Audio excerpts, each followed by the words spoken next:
শক্তি প্রদর্শন শেষ। ইমান আমার জান, আর ইয়া হচ্ছে ইমানের জান, তাই ইয়া ইমানেরই হবে, বুঝেছ?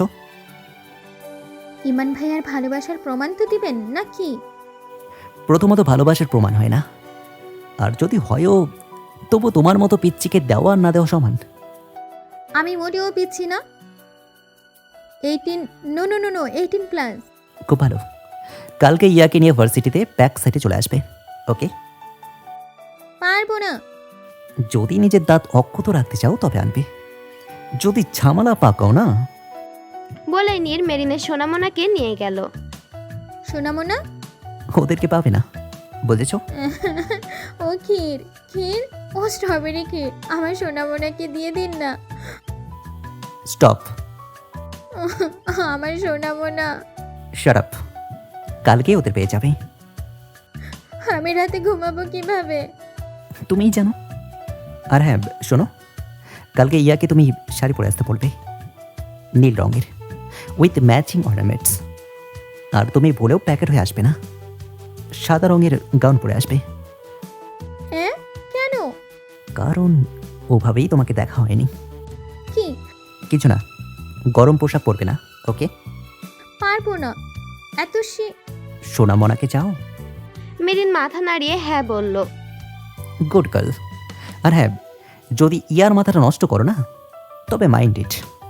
নীর চলে গেল সোনামোনাকে নিয়ে। মেরিন নীরকে হাজারটা বকা দিল। পরদিন, তুই আমাকে আজকে এভাবে নিয়ে এলি কেন? আমার বিয়ে লেগেছে তাই। তোর বিয়ে ভালো কথা, বাট আমাকে শাড়ি পরালি কেন? কেন? আমার বিয়েতে কি তুই সুইমিং কস্টিউম পরবি নাকি? ইয়ার মেজাজ খারাপ হয়ে যাচ্ছে। তাহলে তুই গাউন পরলি কেন? কারণ আমি ডিজিটাল বউ। এখন সাপের মতো প্যাক প্যাক না করে চুপ থাক আর চল। প্রবাদ, নো নো নট প্রবাদ, সেটা তো বহু দূর, তুলনাটা তো ঠিকঠাক দে। মেরিন একজনের হাত থেকে ব্যাট নিয়ে বলল। আর একটা আজেরা প্যাচাল পারলে তোরে পিটাবো। ইয়া জানে মেরিন রেগে গেলে সব করতে পারে, তাই থামলো। আর আগে ভাগেই হাতটা লুকিয়ে রেখেছে যেন মেরিন কামড়াতে না পারে। ওরা ভার্সিটির ব্যাক সাইডে গেল, আর গিয়ে অবাক, কারণ ওখানে খুব সুন্দর করে সাজানো আর সব কিছুই নীল। আসলে ইয়ার নীল রং অনেক প্রিয়, আর ডেকোরেশনটাও ইয়ার পছন্দের। হায় হায় কি কিউট, এটা তো পুরাই ফ্ল্যাকে চকলেট। Yummy yummy. ইয়া এক বস্তা বিরক্তি নিয়ে বলল। সব কিছুকেই চকলেটের সাথে তুলনা কেন করছিস? আর এখানে কেন এলাম আমরা? আমার সোনামোনার জন্য। কি? কিছু না। ইয়ার সামনে আর মেরিন পিছে। কেউ পেছন থেকে এসে মেরিনের মুখ চেপে ধরে উঁচু করে আড়ালে নিয়ে গেল। আর সে হলো নীর। আড়ালে নিয়ে মেরিনকে নিজের দিকে ঘোরালো। আর নীরকে দেখে মেরিন দুইটা ঝটকা খেলো, কারণ নীরও ওর মুখ চেপে ধরছে। আর তার থেকে বড় ঝটকা খেলো নীরের গেট আপ দেখে, কারণ আজকে নীরের একেবারে মেরিনের স্বপ্নের প্রিন্স চার্মিং হয়ে এসেছে। সব সাদা পড়েছে নীর। মেরিন চোখ দুটো রসগোল্লার মতো করে নীরকে দেখছে। নীরও মেরিনকে দেখে ঝটকা খাইছে, কারণ মেরিনকে আজ পুরাই পুতুল পুতুল লাগছে। আমি তোমার মুখ ছাড়তে পারি, কিন্তু তুমি চিল্লাবে না, গট ইট? নীরের কথায় মেরিনের হুঁশ ফিরল, আর মাথা নেড়ে না বলল, মানেও বোঝেনি। তুমি চিল্লাবে? মেরিন মাথা নেড়ে হ্যাঁ বলল। থাপ্পড় খেয়েছো কখনো? মেরিন না করলো। খেতে চাও? মেরিন না করলো। মুখ ছালে চিল্লাবে? মেরিন আবারও না করলো। গুড, তোমার মুখ আমি ছাড়ছি না। চিল্লানো তো দূরের কথা, কোনো সাউন্ডই করবে না, বুঝেছ? মেরিন মাথা নাড়ল। মেরিনের মুখ ছেড়ে নীর ওকে সামনে ঘুরিয়ে দিল, কারণ নীর ভালো মতোই জানে মেরিনকেও স্বপ্ন পরীর মতো লাগছে, আর ওকে দেখলে এখন দেখতেই থাকবে। মেরিন ভয়ে চুপ রইল। এদিকে ইয়া পিছে ঘুরে দেখে মেরিন নেই। আরে জানো কোথায় গেল? রাগ করলো না তো? তখনও সামনে তাকিয়ে দেখলো ইমান হেঁটে আসছে। নীল রঙের পাঞ্জাবি, সাদা চুড়িদার, চুলগুলো স্পাইক করা, খুব সুন্দর লাগছে। দুইটা হাত পিছে রেখে এগিয়ে আসছে। ইয়া তো বড়সড় ক্রাশ খেলো। ইমান এসে ইয়ার সামনে হাঁটু গেড়ে বসে পড়ল আর নীল অর্কিড ফুল দিয়ে বানানো তোড়াটা এগিয়ে দিল। তুমি কি তোমার মনে একটুখানি জায়গা দেবে? কথা দিচ্ছি খুব বেশি জায়গা নেব না, কিন্তু একটু হলেও তোমার হৃদয়ে থাকতে চাই। অনেক বেশি ভালোবাসি আর বেশি ভালোবাসতে চাই। তুমি কি আমাকে ভালোবাসবে? তুমি কি ইমনের ইয়া হবে?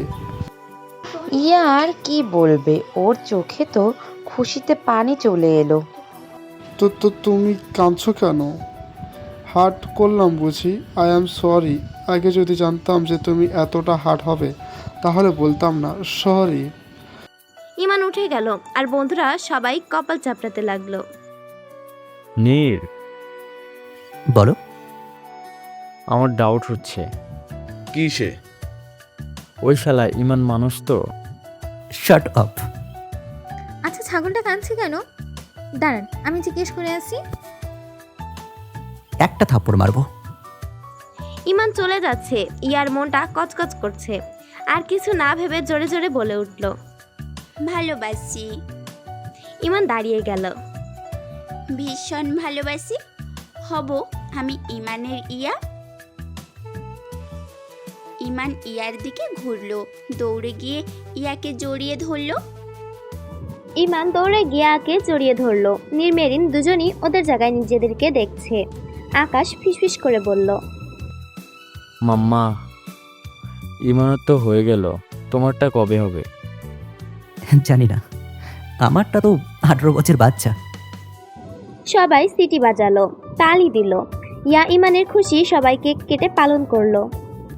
এই শালার ডার্ক চকলেট কবে আমাকে প্রপোজ করবে? হ্যাঁ, চিড়িয়াখানার পেতিনি তো অন্য কাউকে ভালোবাসে, আমাকে কেন প্রপোজ করবে? শালা তোকে ওই আফ্রিকান টিকটিকি বুড়ি গঙ্গায় চোবাবে, তাও অমাবস্যায়। হ্যাঁ, একটু পর ইমান ইয়াকে সবাই ঘুরতে পাঠালো। বাকিরাও তাদের নিজ নিজ জিএফদেরকে নিয়ে গেল। রয়ে গেল শুধু নীর আর মেরিন। আমার সোনামনে কি দিন, আমি বাসায় যাব। ওদের অলরেডি তোর বাসে পৌঁছে দিয়েছি। বিশ্বাস না হলে ফোন করে জিজ্ঞেস করো। বাই। যেতে নিলে নীর মেরিনের হাত ধরে ফেললো। তুমি এখন যেতে পারবে না, কেন? কারণ দেখা শেষ হয়নি। মানে? কিছু না, কাম উইথ মি। নীর মেরিনকে নিয়ে যেতে লাগলো। আরে আরে, আমাকে এইভাবে টেনে কোথায় নিয়ে যাচ্ছেন? আমি কি করো নাকি? নীর কোনো কথা না বলে মেরিনকে টেনে নিয়ে গেল। একটা ঘোড়ার গাড়ির সামনে দাঁড় করালো, যেটার ঘোড়া দুইটা ধবধবে সাদা, সেই সাথে গাড়িটাও সাদা। সাদা গোলাপ দিয়ে সাজানো, ভীষণ সুন্দর। মেরিন হা হয়ে দেখছে। নীর আগে উঠে হাত বাড়িয়ে দিল। মেরিনের মনে হচ্ছে যে ও সব স্বপ্ন দেখছে, কারণ এটা ওর ছোটবেলার স্বপ্ন যে ওর প্রিন্স চার্মিং আসবে, এমন সাদা ঘোড়ার গাড়ি নিয়ে আসবে, ওকে নিয়ে চলে যাবে। মেরিন হা করে নীরকে দেখছে। আর নীরেরও স্বপ্ন ছিল ওর ড্রিম গার্লকে নিয়ে কোনো একদিন এইভাবে ঘুরবে। তাই মেরিনকে আজ সাদা গাউন পরতে বলেছে। এই যে হাত দাও। নিজেকে প্রিন্সেস ভেবে খুশি হওয়ার কোনো দরকার নেই।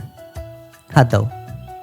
নীরের ঝাড়িতে মেরিন টমেটো হলো, চলে যেতে নিল। নীর লাফ দিয়ে নেমে মেরিনকে কোলে তুলে গাড়িতে বসালো। এরপর গাড়ি চলতে লাগলো। মেরিন গাল ফুলিয়ে বসে আছে। তখন নীর একটা হাতে টেডি আর অন্য হাতে চকলেট বক্স নিয়ে মেরিনের সামনে ধরলো। মেরিন তো এতগুলো খুশি হয়ে গেল, কিন্তু ওগুলো নিল না। এগুলো তোমার, আর আমি কোনো কিডন্যাপার না। তাতে আমার বাপের কি? নীর মুচকি হেসে বলল, ধরো এগুলো।